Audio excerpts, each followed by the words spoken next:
The Locked On Podcast Network presents the Big 6 in 60. The 6 biggest national sports stories from the local experts of the Locked On Podcast Network.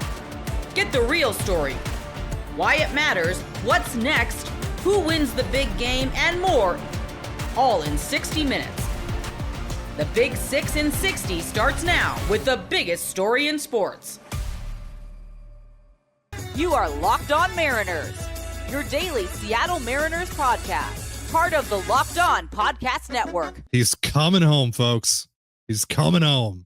Your Seattle Mariners have reacquired Eugenio Suarez in a trade with the Arizona Diamondbacks. Going back to Arizona is Tyler Locklear, Hunter Cranton, and Juan Burgos. Colby, remind me, what was this supposed to cost the Mariners? What was this supposed to cost any team that wanted to acquire Eugenio Suarez? Let's see. 2 weeks ago, we heard they wanted 2 top 100 prospects, which I don't think you and I ever really were on board with 2. About a week ago, 4 days ago, we had heard that it was going to cost 1 top 100 prospect, a kind of a filler prospect, a lottery ticket, and a major league player, preferably a starter. We heard specifically Emerson Hancock on that front. As late as this morning, we had heard from Jeff Passan that the Mariners so far have been unwilling to move players like Harry Ford for a rental like Eugenio Suarez, but they might have to get this done. And instead, they traded.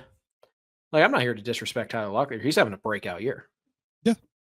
This is a solid get for Arizona for a rental bat. It is nowhere near what they could have gotten. I think Arizona played themselves a little bit here, but this isn't Locked On Arizona, so we're not here to talk about the Diamondbacks side of this thing. But yeah, the Mariners get a legitimate MVP candidate, the guy who has the second or third most home runs in baseball, to pair with the guy who has the most in baseball. They get a guy who is loved in the city, is loved in that clubhouse. Loved. Yeah. In that clubhouse, brings instant credibility and pays off Jerry's messaging for the last week, 2 weeks, month. We're all in. And he did all of that. They went out and got the 2 best bats that have moved so far. I mean, we'll see if Stephen Kwan gets traded. Kwan gets moved, whatever, but but they have gone out. They not only got one of those guys, they got 2 of them. By giving up 3 relievers, a 21-year-old starting pitcher who's struggling repeating A ball, and Ty Locklear, who is certainly raised his stock. But there's tons of questions there, and there's a lot of questions about the upside. They did all of that by getting those guys. Oh, and then another 20-year-old A ball pitcher to go get a quality lefty middle reliever. Yeah. I think for the first time in a while, we can unironically say chills. This is a masterclass right now by Jerry and Justin. And oh, by the way, they still have so much they can trade. So much ammo. Ammo. They have not so much left. Offers at all. Yeah, and we'll talk about that later. Yes. I mostly want the show to be about Gino. Yes. But yeah, I mean the possibilities, real quick, the possibilities are kind of endless still with all the stuff that the Mariners still have in the tank to trade. So yeah, we'll get into that a little later on, but it's fun to think about. Sure. By the way, we are recording tomorrow still, whether the Mariners make a move or not, but we will wait till after the deadline. Unless they make a move earlier than that, then we'll hop on and do an emergency pod. But the plan is to just kind of dissect the entire deadline tomorrow afternoon. But yeah, tonight is about Gino, and this is awesome. I can't imagine feeling anything but elation right now. Brian Wu just served up batting practice for 7 innings, and the offense was feckless once again. And I don't even know if that game's over. Did they win? Did they? I assume they lost. I don't know, but yeah, Randy hit a home run, and they fell short by a run. Surprise. So yeah, but Gino Suarez is coming to town. Yeah, exactly. So I can't imagine being anything but really happy right now. You have to be ecstatic. The Mariners just added one of the 5 best power hitters in baseball. And he's been that way for the last calendar year, by the way. This isn't just a half year where he's put it together. He was really good for the last 100 games or so of last year as well. He's made swing adjustments. He's more closed off at the plate. This isn't one of those things where, he just got hot at the right time and good on him and all that. Like, he started really slow in Arizona. He made an adjustment. He almost got released. He almost got DFA'd, at which point, by the way, the Mariners were willing to claim him, according to, I don't know, Gambo down at Drive Time Radio in Arizona. The Mariners were willing to get him back last year when he was almost released. And he figured something out. He made an adjustment and he exploded. And for the rest of the season, he was basically Shohei Ohtani. This year, he is one of the best hitters in baseball. He's an MVP candidate. And the Mariners acquired him. Yes, it's only for 2 months. Who cares? This is what we have been hopefully 3. This is what we've been pounding the table for, right? Show us that you care. Show us that you want to win. Show us that when the time is right, you are going to push the chips in and you are going to be aggressive and you are going to go add to this roster. And by the way, there were reasons not to be this aggressive. The pitching staff has been a disaster for most of this year. The offense has been wildly inconsistent. You're still a man short in the bullpen. You're tied for the last playoff spot right now. And the Mariners didn't care. They went out there, they spent some money, not a lot, to go get these guys. They spent some prospect capital, not a lot, but that's actually to their, favor, not to their detriment.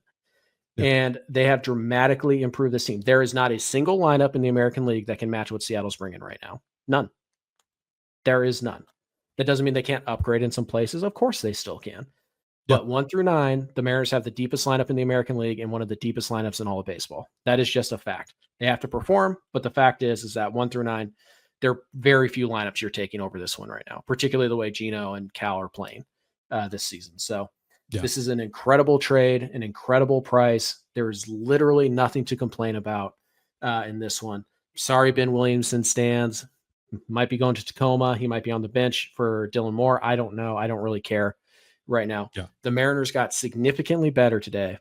And there's a phrase I can't really say on the show, but you guys will get the idea here. It comes from Moneyball, right? And the idea is that it's called, it's called an F&A trade. Yes. Because it makes the rest of the league stop and go, wow, like they're going for it. And this is a dangerous lineup right now. And by the way, they still have the strength of their farm system. They still have pitchers who are underperforming, who are way underperforming their baseball card. Can you imagine if Gilbert and Kirby figure it out and you get Wu just back to first half Brian Wu? Julio can sustain something. He had another home run tonight. Like, you start to put the pieces together. This is a team that can win the World Series. That is not hyperbole. That is a fact. Again, especially in this American League. Yes, absolutely. They still have to perform. We're not crowning them. Of course not. They have to perform. And right now, they're tied for the last playoff spot. Like, they're barely holding on right now. So they have a lot of work to do. But talent-wise, there is not a team in the American League that has more talent than your Seattle Mariners. Not the Astros, not the Tigers, not the Yankees, not the Blue Jays. There is none. The talent has to perform. And right now, the Mariners' talent isn't performing where it needs to be. But they only have to do it for 2 months to get into the playoffs. And you get into the playoffs with this lineup and with the stuff you have in your rotation. We'll see if they address the bullpen further tomorrow. And you can go to the World Series. And if you can get to the World Series, you can win the World Series. There are no dominant teams this year in all of baseball. Nobody's on pace to win 100 games right now. Like, you are as good talent-wise as anybody out there with the ability to still add. You have more ammo than anybody else still. We'll see if they do anything about that. I think that would be awesome if they did. I don't know if they're going to. We'll find out tomorrow, but I can't imagine thinking for 1 second of any negatives for this Eugenio Suarez trade. And if you're thinking of some right now, you're the problem. Okay? This is the best deadline the Seattle Mariners have ever had in their franchise's history. This is better than the Castillo. This is the best cast. This is better than the Castillo deadline. This is better than the Randy deadline last year. They went out, and again, we don't know if Stephen Kwan is going to get traded. We don't know if Jaron Duran is going to get traded. They very well may have gone out and got the 2 very best bats available this deadline. They just went out and got one of the 3, 5, whatever best power hitters in the game this season to pair with Cal Raleigh, who's having arguably the greatest catcher season of all time. Randy Arozarena, who might be having the best season of his career. The talent, again, to your point, 1 through 9 in this lineup is going to be a problem for opposing pitching staffs to face. How many times have we been able to say that about the Seattle Mariners? Probably not since 2001. Even when you had Cano, Cruz, and Seager all at their prime, all at the same time, it was so easy to maneuver around those guys. Yeah. Now you can't. So, yeah, I'm still hoping they have a move or two left up their sleeves. They certainly have the ammunition to go get that done. Whether they do or not, again, I do not know. I want to be clear about that. I don't know. But if they want to go get another high leverage reliever, they can. If they want to go get a platoon partner for Dom Canzone, they can. If they want to go upgrade second base and be like, sorry, Cole, you're playing in AAA for the rest of this year because we're going to go get Brandon Lau or whatever, they can do that. They can do that. Is all still on the table. So, it's a really exciting night. And if this is it, like if they're quiet on deadline day, like they typically are, I think that Jerry raised the bar. He put the bar way up here and he hit it, which did not look like that was going to happen this afternoon. So kudos to him. Kudos to him and Justin for sticking with it. We know that there were a lot of ups and downs in these negotiations.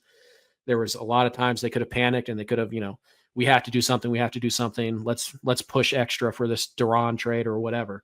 And they didn't. They stuck to it. They were open to it. This team needs a bullpen arm. Well, yeah, we do. But what if we just make our offense, which has probably been our strength this year, oddly enough, what if we just make it really good? Like add a strength to a strength instead of focusing on upgrading a weakness. And they still might do that. So again, I can't think of anything. Like there is nothing to nitpick here. Phenomenal trade. Great deadline, already the best in franchise history. Could get even better. Like this could be a special deadline. And yes, we can still acknowledge that. Great. Now the players have to do the work. There is no excuse for the players. Yeah. You cannot blame ownership for the next 2 months. You cannot blame Jerry DiPoto for the next 2 months.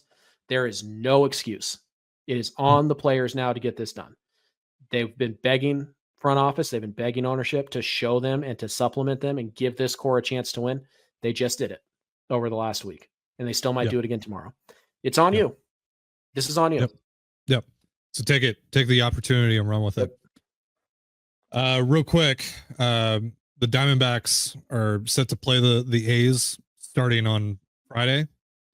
They flew out to Sacramento tonight ahead of time, so I think Gino is going to be getting on that plane with the boys back to Seattle for tomorrow's, the start of this weekend's huge series against the Texas Rangers, who, oh, by the way, you're tied with now in the wild card. Mm-hmm.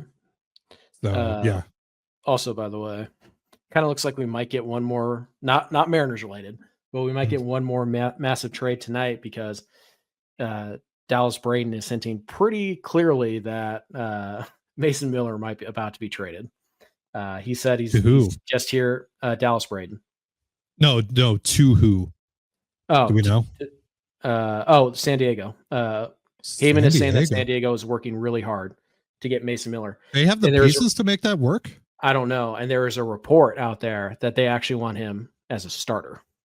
So we'll see. The deadline today was off the wall, and we still have another, about 16 hours, give or take?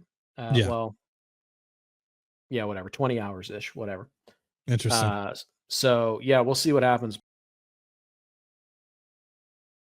Ever wished managing your money felt easier? With Monarch Money, it can. Whether you're growing your savings or planning a big purchase, Monarch puts you in the driver's seat. It's like having your own personal CFO, giving you full visibility and control over your finances. Monarch Money is more than a budgeting app. It's a complete financial command center. You can track all your accounts, investments, and spending in one place. So in addition to managing your money, you're also building wealth. Take control of your finances with Monarch Money. Use code LOCKEDONNFL at monarchmoney.com for 50% off your first year. That's monarchmoney.com, code LOCKEDONNFL for half off your first year. Trey Hendrickson is here in Cincinnati wearing a white hat beginning the hold-in. You are Locked On Bengals, your daily Cincinnati Bengals podcast. We're going to start with Trey Hendrickson. You think Trey's going to show up? Trey, you're obviously invited. I would love for you to come Saturday night. Would be great. I'm sure fans would love for you to come as well. Absolutely. In fact, it would be there'd be people hanging out wanting to chat with us, and then they see Trey, and then everyone leaves, and then we would be able to do whatever we would do if you guys didn't show up. So we really want you to show up. That being said, Trey Hendrickson did show up, ended his holdout. He's officially a hold-in, and it's, on the surface, you could say, oh, well, it's as simple as $50,000 per day is a lot of money, and he's going to get fined $250,000 for those 5 practices he missed. I don't think it was necessarily that. I think that this is the next card. This is the next step that the Hendrickson camp has to play. He mentioned multiple times in the media session, hey, things haven't really changed. Because I think when people saw that he was reporting for camp, it was like, oh, they're close. They're close. I'm not sure how close they are. I don't think that there's a canyon in between them, but I do think that there's clear-cut disagreement on where the Bengals are versus where Trey is hoping to be and expects to be. Time will tell when that gets done, if that gets done. But I'll say this. It's good to have Trey in the building. It's good to have Trey talking to Shamar Stewart. I'm sure people have seen clips of that already, helping Shamar Stewart, having him in the building around the guys. That does matter.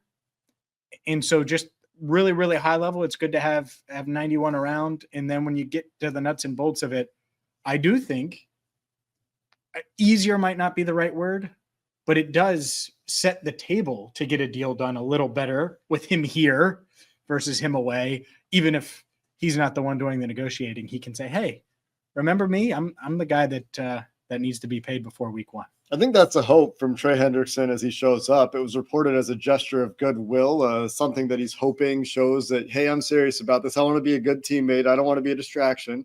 I also don't want to get fined. I think that's part of it. It's probably not the entire thing, but I do think those fines add up.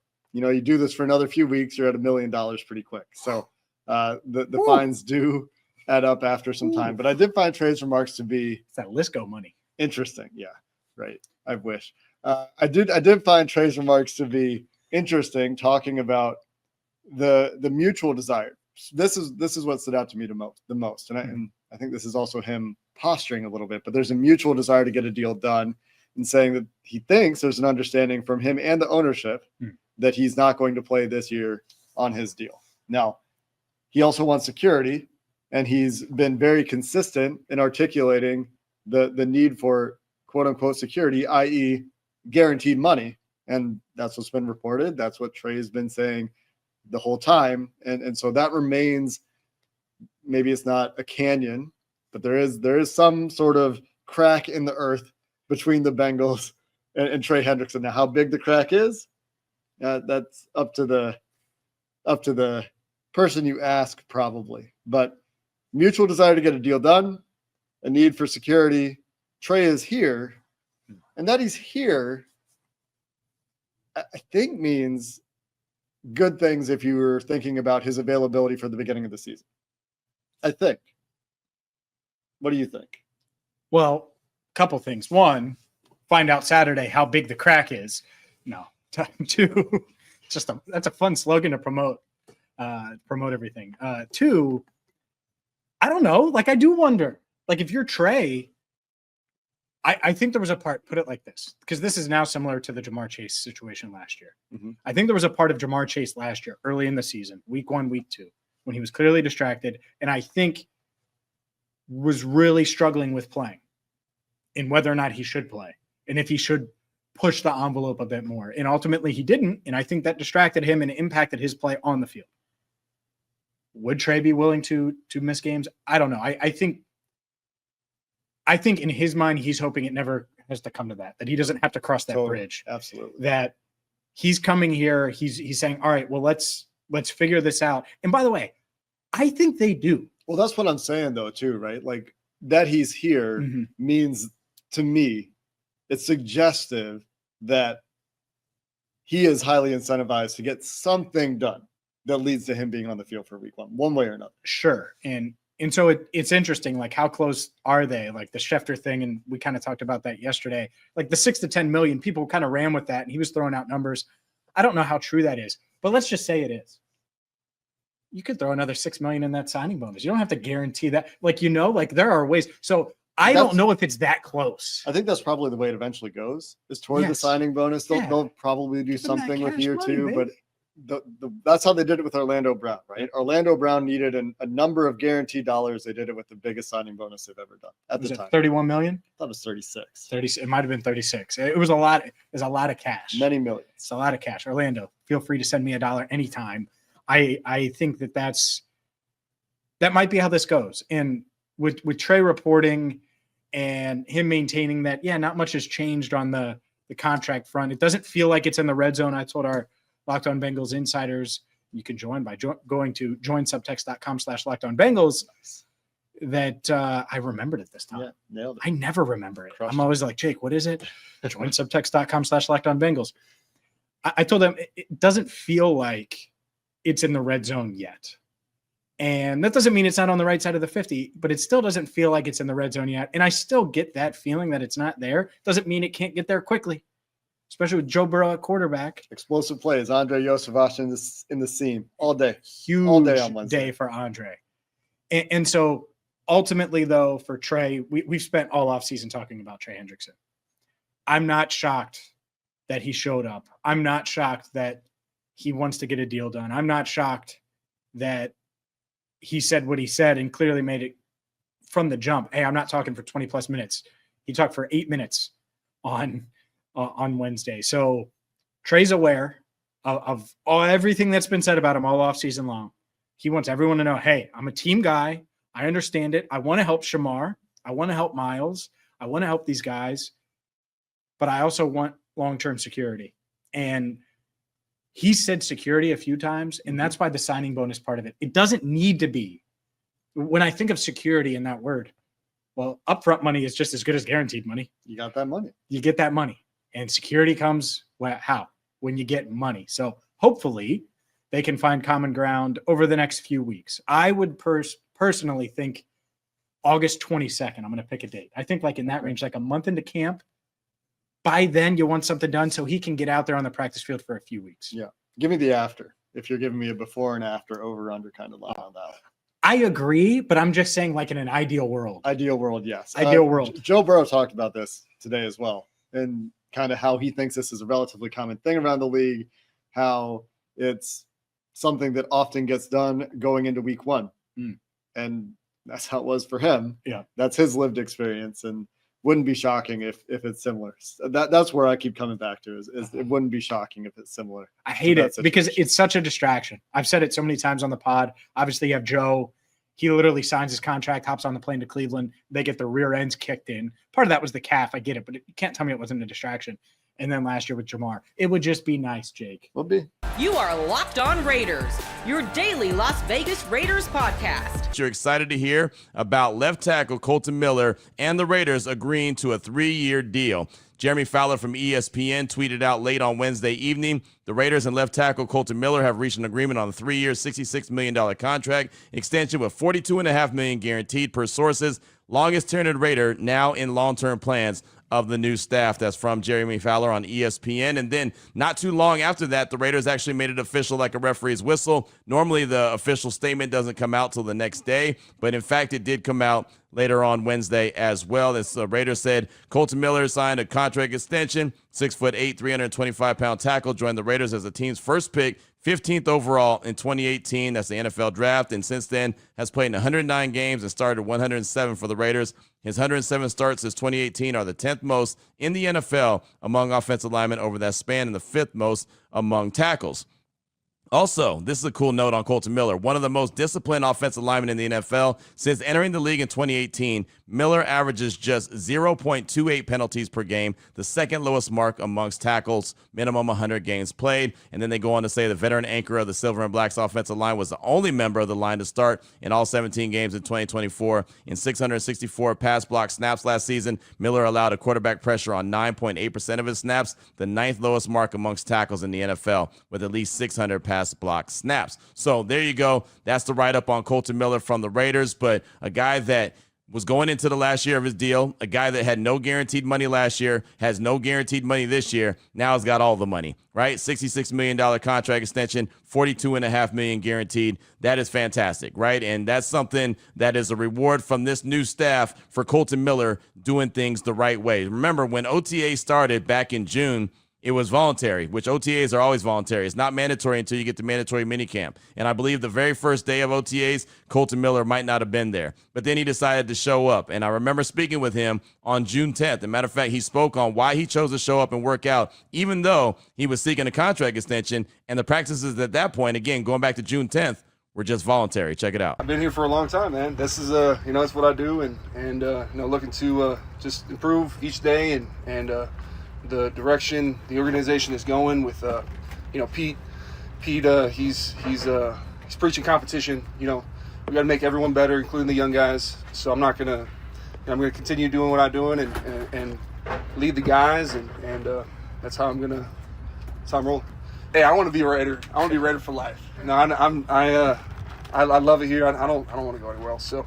And, I only know one way to do it, and that's showing up, getting better each day. Kolton Miller right there on why he show up, right? That's all he knows. That's how he rolls. Show up and work. And now he's been rewarded with the 3-year contract extension. So great news for Kolton Miller. I love the fact that John Spytek, Pete Carroll, and the rest of the Raiders organization decided to give him that contract extension. Again, he played last year. And we know even though the numbers were pretty good and it was, ninth amongst ninth lowest mark as far as pressures that were allowed, he wasn't even at his best last year. Remember when he started the season last year, he was basically still rehabbing the injury and the shoulder surgery that he had in the offseason. So it took him a while to get going, and he still put up really good numbers and still got a lot better towards the end of the season. And he's just been the constant. He's not a guy that's made the Pro Bowl. He's not a flashy name. He's not one when you think of the best left tackles in the league. Oh, man, Kolton Miller. But again, you know what you're getting from Kolton Miller. He's been a solid dude. We always talk about Raiders and first-round picks that don't pan out. They don't have very many of them. But to John Gruden's credit, right, the very first pick he made when he returned to the Raiders in 2018 was Kolton Miller. Remember, they traded back a couple times and ended up with the big left tackle, and he started out the right tackle position and slid over to the left tackle spot. Now he is the longest tenured Raider and still rolling on with the 3-year contract extension. So I just think that is a testament to his work, also showing up, doing it the right way, right? He didn't hold out. He didn't go to the media and complain. He said, hey, look, man, I want to be a Raider for life. This is what I do. This is what I know. And with this staff, it might work with other staffs that you don't show up, you complain about it, you go to the media, you hold out. It could work with other teams. It's not working with John Spytek and Pete Carroll. They're going to reward you for the work that you put in, right? And every time they sign a contract extension, they have one of these. It's never they say for the work that you're doing.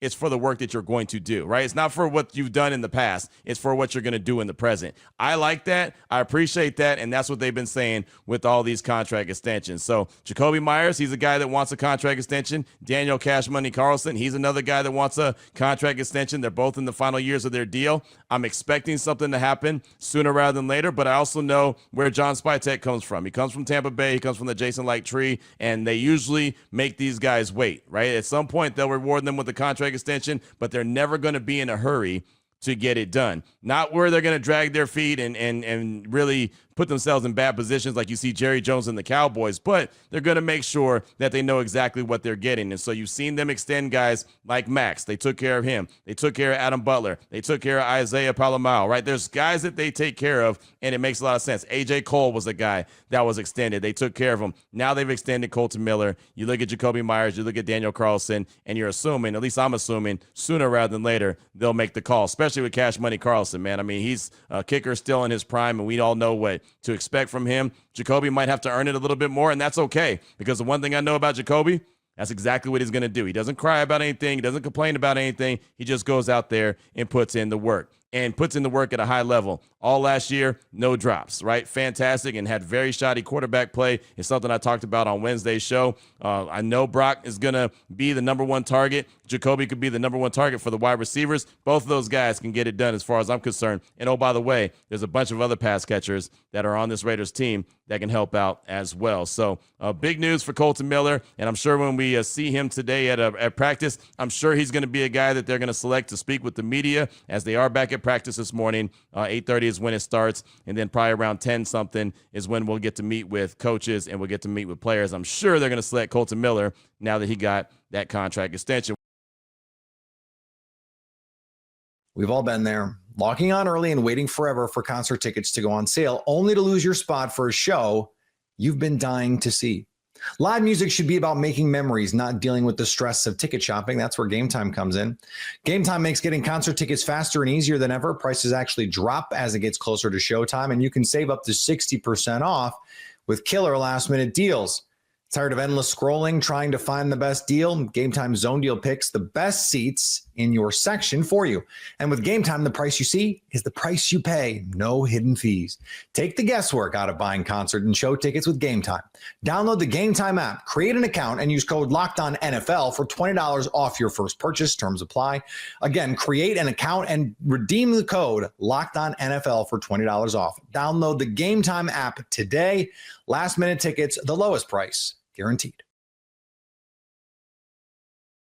You are Locked On Titans, your daily Tennessee Titans podcast. We got to start once again with more struggles for Cam Ward. Now, I've seen all of the reports saying it was a bounce back day for the offense, but you look at Cam Ward's performance. Teron Davenport from ESPN called it a bad day. I saw Ben Arthur call it a challenging day.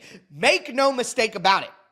It was another rough day for Cam Ward out there that included, again, another interception. He had a ball tipped at the line of scrimmage, batted up into the air, tipped up by Cody Barton once again, who just is all over Cam Ward during training camp. And then Roger McCreary was able to get the pick. He had passes throughout the practice, had a pass knocked down a couple of different times, 2 back-to-back knockdown passes at one point in time. They asked Cam Ward about his sidearm throws and his low throws that are getting tipped, and he said, it's just football. It's just football. That's what happens. He's been throwing that way his entire life. He said he had tip passes in high school and tip passes in college. He'll have tip passes in the NFL. That's just football. It is what it is. I don't know that I would throw it away that much. Out of all of the things that we've discussed, the low passes for Cam Ward, they're getting tipped at the line of scrimmage. That's probably my biggest concern out of everything that we've heard throughout camp. But at the end of the day, he's right. That is part of football, and you just hope that he's able to adjust, find his angles in between the offensive linemen, understand when he can go sidearm, when he can't go sidearm. He even said, I've thrown passes where I didn't throw it sidearm, and they got tipped. So he makes a great point there. Now, look, it wasn't all bad for Cam Ward, and once again, it's a second padded practice as a rookie. We have to think about the entire picture. He completed what might be the highlight of training camp to Calvin Ridley in double coverage on a deep route down the field. Everybody went nuts. I mean, my guy Zach Lyons from F-Word said that he was turning into the Red Hawk after he saw the play. So everybody was fired up about that one. He had a deep pass on a post down the field to Jaquan Jackson that was perfect, and Jaquan Jackson dropped it. That's not Cam Ward's fault. You know what I mean? So he had some excellent plays. He certainly was better in this practice than he was on Tuesday's practice. That seems to be across the board what every report you could find would say about Cam Ward. So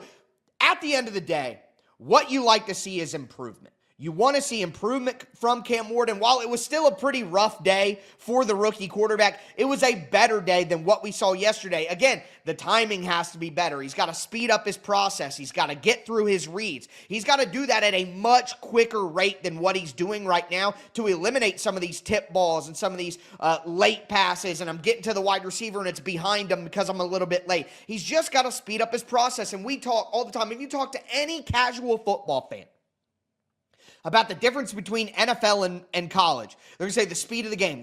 So, of course, the speed of the game is what Cam Ward is struggling with right now, and he's trying to quicken that up. And we got to talk about this. I saw Nick Holes was on 104.5 The Zone afterwards talking about how they have purposefully made it as difficult as possible on Cam Ward. They worked a ton of third and long. It's 3rd and 11. That's a tough situation. Think good NFL teams during the season on third and long situations. If you're over 50%, you're tremendous on 3rd and 10 and better. That's very difficult situations, and the Titans have been repping 3rd and long, 3rd and long, 3rd and long. Plus, on the other side of it, you got blitz by Denard Wilson, blitz by Denard Wilson, blitz by Denard Wilson. Everybody that you've heard from, whether it be a Titans offensive player or a Titans defensive player, is talking about the pressure that Denard Wilson is bringing. We have talked about how the blitzes, the Titans offensive line is doing pretty good in one-on-one situations and pretty good overall, but they're bringing blitz after blitz. And one of those knockdown passes for Cam Ward was a blitz from Xavier Woods straight up the middle. They got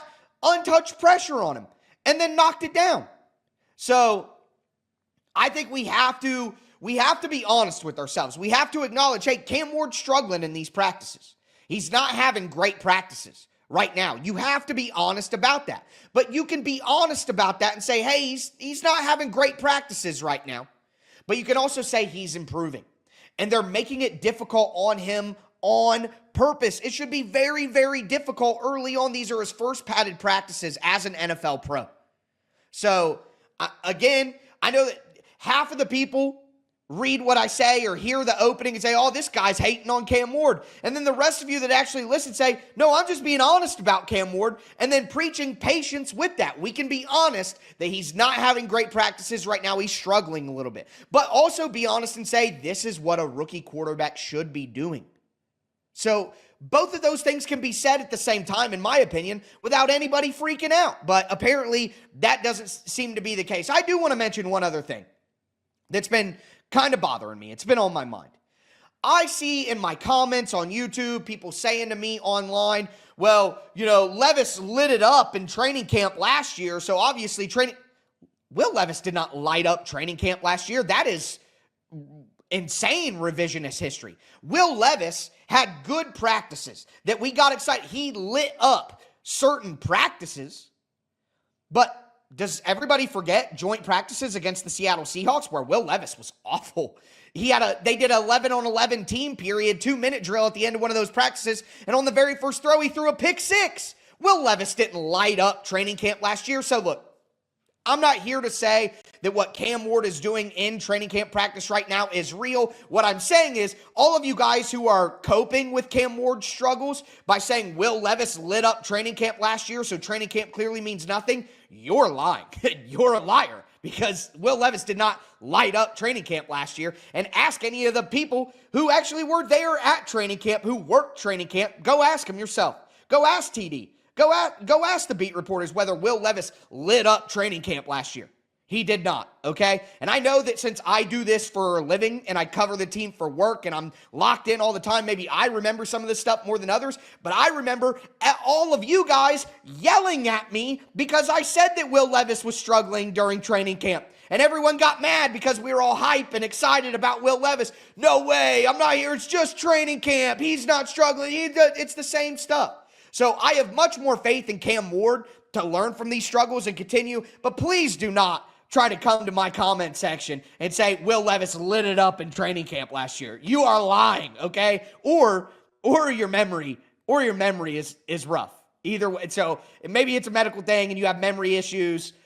I'm sorry, no mean to offend, but if you're somebody whose memory is perfectly intact and you think that Will Levis lit it up in training camp last year, like, he had some good practices, don't get me wrong, like, he certainly did, but come on now, let's just be honest. Why can't we all just be honest?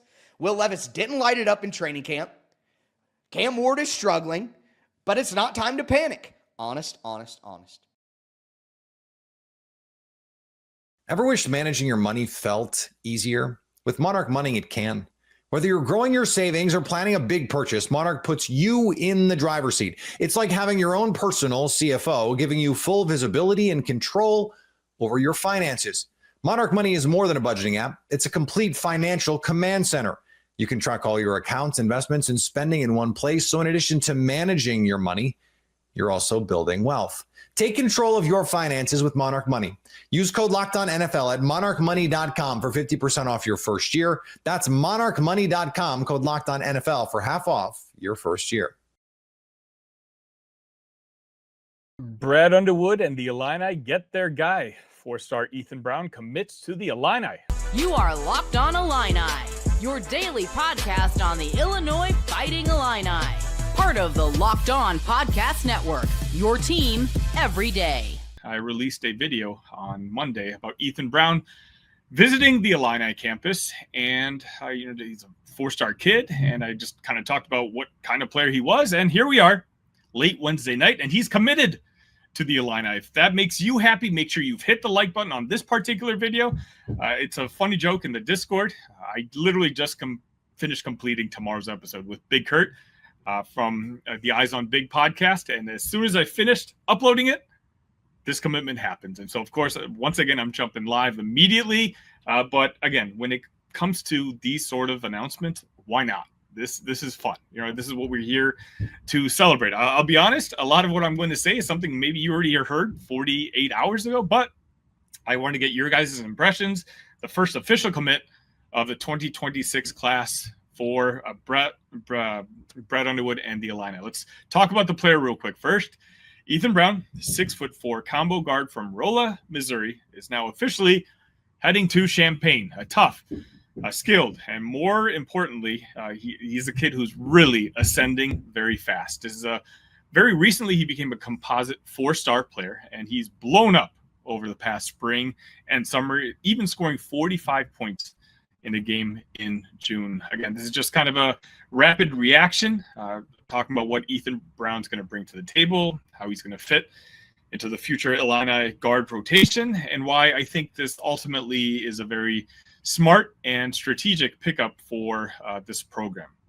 Let's start off with the stats first. One more time, Ethan Brown scored 22.2 points per game, averaged 6.7 rebounds, 6.1 assists, and 3.8 steals a game in his junior year at Rolla High School. You're talking about stuff the box score type of production. A guard who can run the offense, hit threes, rebound like a forward, and disrupt passing lanes all night long. And what's crazy is that it wasn't even on most people's radars a couple months ago. He's kind of what we call a late riser. As I mentioned, he just earned his 4-star. He's ranked, I believe, 145 overall in the country and 25th amongst combo guards, at least according to 24/7, which I checked right before I came on live today. But don't let those rankings fool you. Yeah, they might be not quite as high as we've been used to over the past couple of years. And sure, Brad Underwood has spoiled us a little bit. But trust me when I say Ethan Brown's trajectory is absolutely still climbing. So you might want to ask, again, the official visit happened. It was completed. How did this happen? Illinois assistant Tyler Underwood and Zach Hammer were the ones who led the charge on this recruitment. They identified Brown as a high IQ playmaker who fits Illinois' style. And quite honestly, Ethan Brown felt that too. He said after his visit, they like my IQ, how I play, and how I'm not trying to force anything. They think my style fits the way they play. Sounds like it could be coach speak, but to me, it just sounds like a kid who knows who he is and he knows where he's going to fit. Brown also said, I'll always have confidence in myself. And if I can keep working on that, I can play anywhere in the country. Again, you want that internal belief from your potential, as I just called him, a future point guard on this Illini team. So talking about a scouting report, what does Ethan Brown actually bring to the floor? 3-level score, deep range, polished mid-range pull-up. He can create off the bounce and shoot off the catch. And he's not really afraid to get contact at the rim. If you look at his tape, as I did over the weekend on YouTube, it's not flashy. It doesn't jump out at you. And sure, we've had recruits lately over the last couple of years who jump out at you a little bit more. But if you look more so at the intangibles that Ethan might be able to provide, I think you can kind of get a glimpse of what it is that Tyler and Zach in particular really liked about Brown. Brown averaged nearly 7 boards a game, and again, almost 4 steals per game. He's not just a finesse scorer. He competes.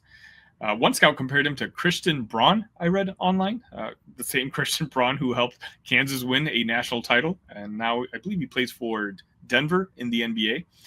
Again, lofty comp, but stylistically, it kind of makes sense. Brown's not the flashiest guy on the court, but he gets results. He plays with pace, and he fills every column in the box score. But more importantly, what you guys might be most interested in is talking about the Illinois backcourt picture. Obviously, for next season, Illinois will roll out Colin Boswell as a senior and potentially, hopefully, Mihailo Petrovic, depending on how quickly he can get onto campus. But by the time Ethan Brown arrives, Boswell will be gone. And Petrovic, who knows? None of us know. At this point, everything is just speculation. That means that Brown comes in and he'll likely compete with possibly Wagler, maybe Brandon Lee, and whoever else Illinois ends up bringing in the transfer portal for that point guard spot. And who knows, with the right kind of development, Ethan might end up winning that battle. I think you can kind of expect him to follow Wagler when it comes to that arc.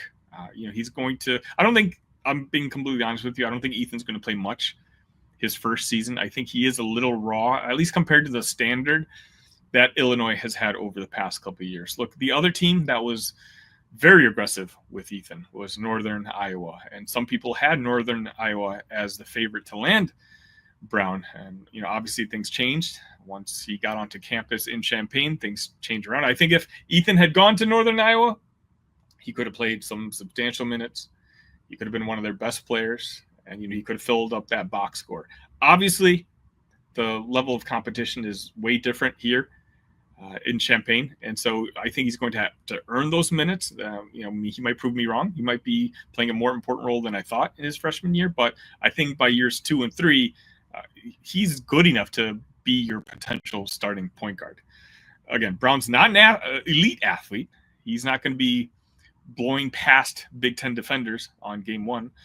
One scout I read says, although he's certainly a talented shooter, Brown doesn't currently possess the athleticism necessary to play Big Ten minutes at the Big Ten level right away.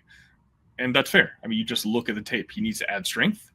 He certainly needs to improve his explosiveness and continue to refine how he finishes through contact.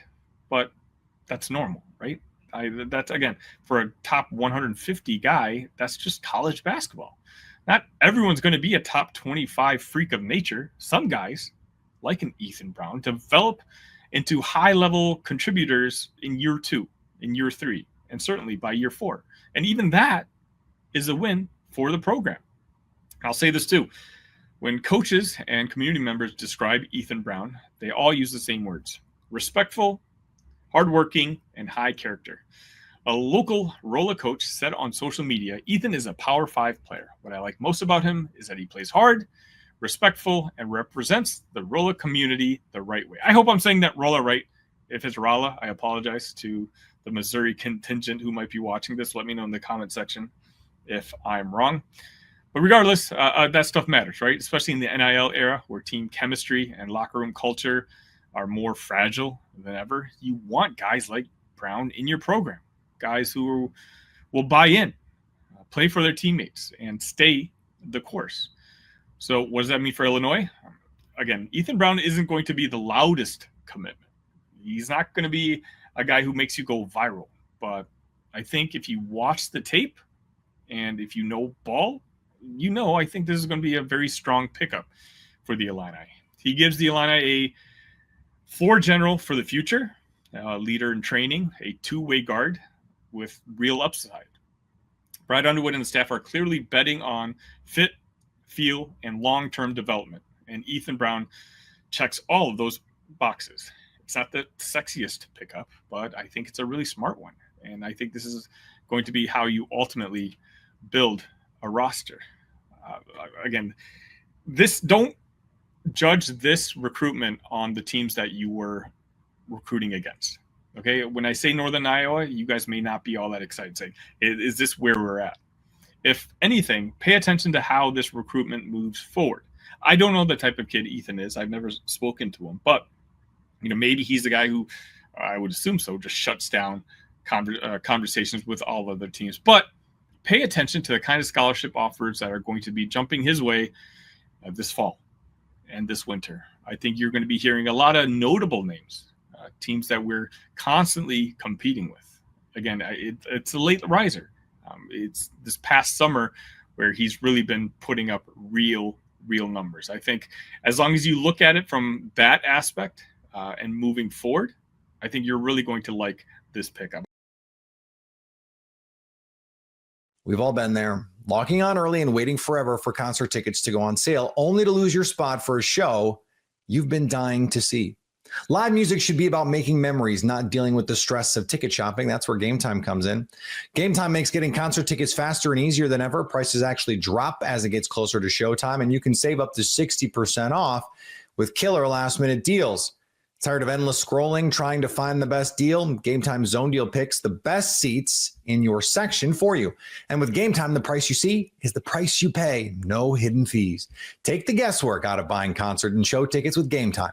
Download the Gametime app, create an account, and use code LOCKEDONNFL for $20 off your first purchase. Terms apply. Again, create an account and redeem the code LOCKEDONNFL for $20 off. Download the Gametime app today. Last minute tickets, the lowest price, guaranteed. Are the Nets disrespecting Cam Thomas with their latest contract offer? You are Locked On Nets, your daily Brooklyn Nets podcast. We both reported on a lot of stuff that the Nets have done this offseason, but the biggest story remains now what hasn't been done, and that is Cam Thomas having no contract agreement with the Nets nearly a month into his restricted free agency. And we just got a report from Jake Fisher, NBA insider, who said that from what he knows, the Nets have not exceeded a 2-year, $28 million offer with a team option in the second year. So it has not gone beyond that. So that is the mid-level exception. 2 years, it would seem like team option in the second year, as I said. When you saw that, reacting to that offer or that reported offer that the Nets gave to Cam Thomas, is that surprising to you? And do you consider that offer a low ball or disrespectful, as a lot of people have, kind of in the outcry after that report?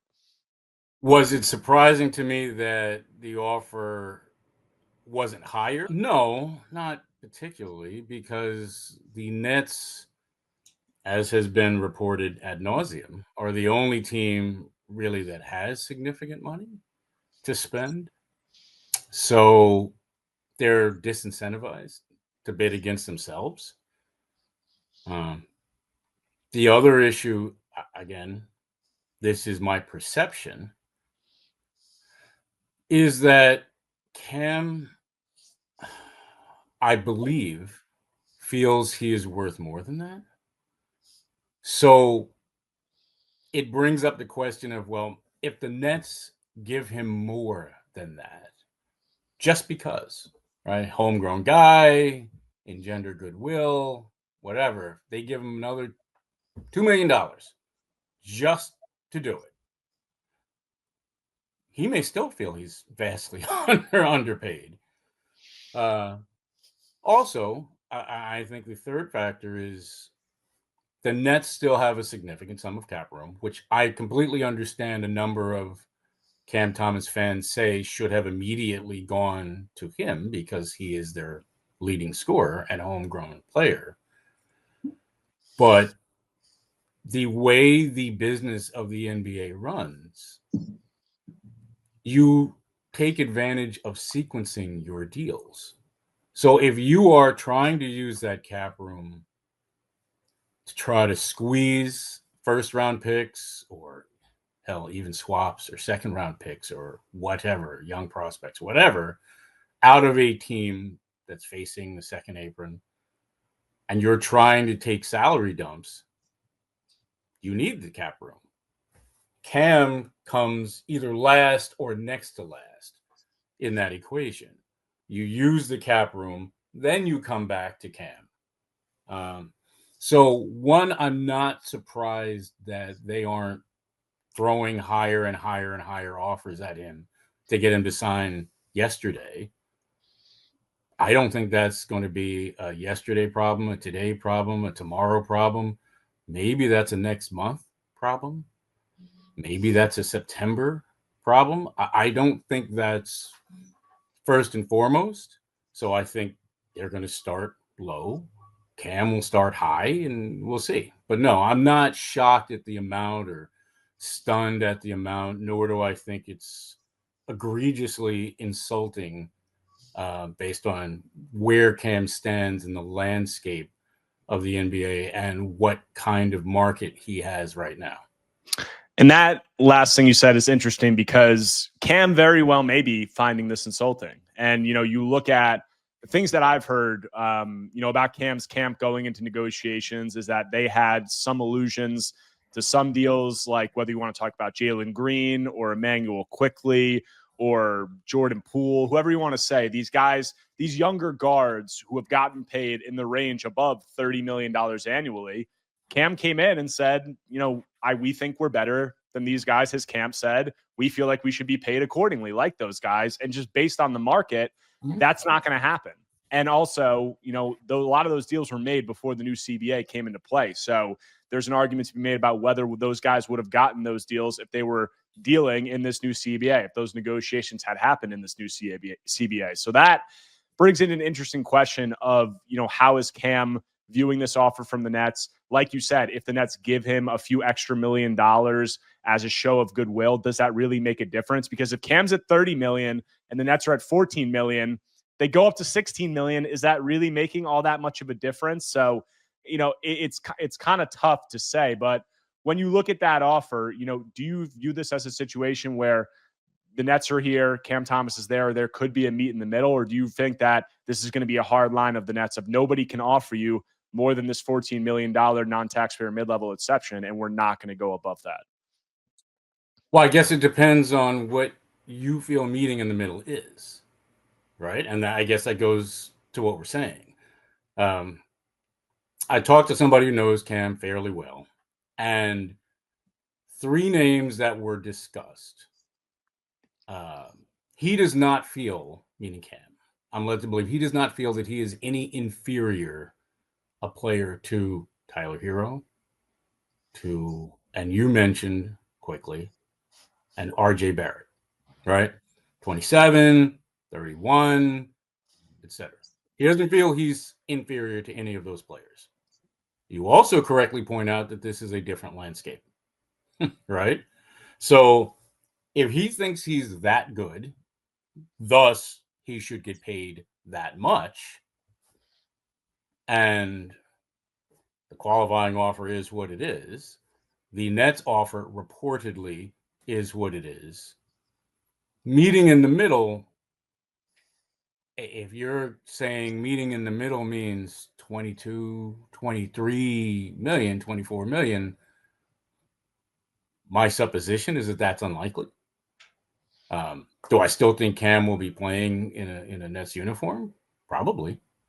But if you're saying meeting in the middle is literally splitting the difference between 14 and 31, no, I don't think that's likely. And, it brings in the question of what does this say about how the Nets are viewing Cam Thomas? Because I talked about this with numerous salary cap people, like executives and things along the lines going into the offseason, and asked them, do you think Cam Thomas will get something in the $20 to $30 million range? And a lot of them said maybe in the low 20s. That's what they felt. And I brought up the point, well, the Nets don't have to pay him that, because if nobody has cap space, nobody can go above $14 million. So they don't have to do that. So I asked them, and I was like, so that would pretty much just be like a showing of goodwill to them to give him that much above that non-taxpayer mid-level exception. And they were like, yeah, but when you have a player who you like, you don't typically try to squeeze them and just, put them down to the lowest amount that you could possibly give them. And right now, up to this point, it kind of seems as if that's the way the Nets are operating. So it brings into question of how are the Nets viewing Cam Thomas, and what does this say about him? Because you would think if they viewed him as this guy, as Cam views himself as this guy, a future core piece, a future starter, would they be risking squeezing him and, him potentially taking the qualifying offer? It doesn't seem like it. So to you, does this say a lot about how you think the Nets are viewing Cam as a potential long-term piece? Well, look, I would never dare to speak for Sean Marks or Josiah. What I would say is this. I presume if the Nets saw Cam Thomas as, I'm not even going to say a first-team All-NBA player. I'd say if the Nets viewed him as an all-star, potential all-star player, a potential $35 million player, we probably wouldn't be having these discussions. I presume they would pay him. I also have to listen. Now, granted, I know I always come on here and I say, don't listen to what they say, just watch what they do. I know I say that. But when I listen to both Jordy describe the players that he's looking for and how he wants to play, and when I listen to Sean describe the players that they're looking for and how they want to play, 0.5 second basketball or half second basketball, multi-positional defense, length, quick processing, ball movement. I listen and I process this and I think, well, man, you listed 5-6 strengths, and I'm waiting to hear ISO scoring or waiting to hear bucket about to happen. I'm waiting to hear, individual gravity. And by the way, these are things that Cam is great at. And I don't hear these words flying out of either one of their mouths. Okay, well, then if I'm going to take you at your word, it makes me think, while you appreciate Cam's abilities and you respect him and you honor what he's good at, it may not be the exact archetype that you're looking for going forward. And I'm glad you brought that up, because that quote that you just referenced from Sean Marks, I asked Sean about the players that they picking, 3 international ball handlers, people presumed as point guards, also Danny Wolf, guys who needed the ball in their hands, and a lot of pass first guys. And I asked Sean about it, and he said, as you said, 0.5 second basketball, the ball doesn't stick, it moves. And then the other thing was big guys, size, positional versatility, guys who make things hard on defense. And I wrote a piece yesterday about Cam Thomas, and I said, if you were looking to describe the antithesis of Cam Thomas thus far in his career, 0.5 second basketball and guys who are versatile defensively and makes things hard on that end, that is not Cam Thomas whatsoever. So you have a lot of people who say actions over words, but in the Nets case, I think we have words and we have a action in what they haven't offered Cam thus far, which I think says something about how they're viewing him. Because as you said, if they viewed him as this all-star level player, as he presumably views himself, they would not be risking him taking the qualifying offer. They would not be squeezing him down to the mid-level exception. They would want to keep him in the building at whatever cost. But, actions over words, it doesn't seem like up to this point, that's how they're viewing him.